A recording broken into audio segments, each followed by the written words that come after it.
આવી હતી તેમ કહેશે કે તમારી મંગોડીને ભણાવો ને દીકરીને તો કાંઈ ભણાવતા હશે, દીકરીને તો ઘરના કામ કરવાના હોય કામ. જો મેં મારી મોટી દીકરીને એકડોય ભણાવી નથી તોય મુંબઈમાં લીલા લહેર કરે લીલા લહેર. રમાબેન વાતમાં એક વાત કહેતા ભૂલી જ ગઈ. હું શિકાલત મુંબઈ ગઈ હતી. મારી મોટી સોડી મને મળી હતી પણ એ નણંદ હારે હતી તે કાંઈ બોલી નહીં પણ એના મોઢા પરથી લાગતું હતું તે ખૂબ દુખી હશે. હાલો જય શ્રી કૃષ્ણ.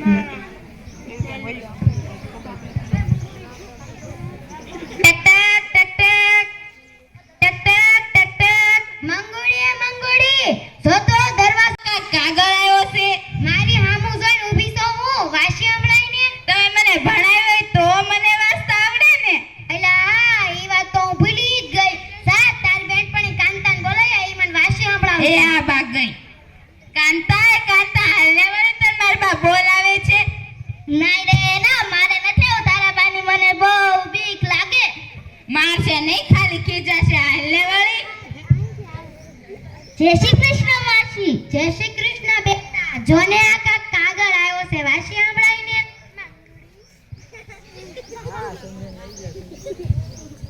પૂજ્ય બા તથા મંગુ મુંબઈ થી યાદ કરનાર તમારી દુખી દીકરીના રામ રામ વાંચજો. હું અહીંયા ખૂબ દુખી છું એ કહેતા મારી આંખો રડી રહી છે. ઘણા સમયથી કાગળ લખવો હતો પરંતુ કાગળ લખી આપનાર કોઈ મળતું નહોતું. આ કાગળ મળે એટલે તરત જ 50,000 રૂપિયા મોકલાવજો નહીં તો તમે મારું મોં જોઈ શકશો નહીં. અહીંયા મને ગામડાની ગમાર કહીને બોલાવે છે અને ઘરના બધા કામો મારી પાસે કરાવે છે. ત્યારે મને થાય છે કે હું ભણી હોત તો સારું હતું તો આ દશા ન થઈ હોત.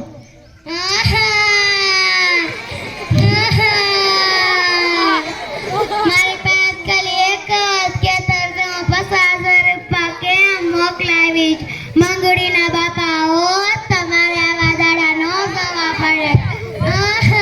માસી રોવામાં હજી તમારી પાસે સમય છે કે તમારી મંગુને ભણાવો.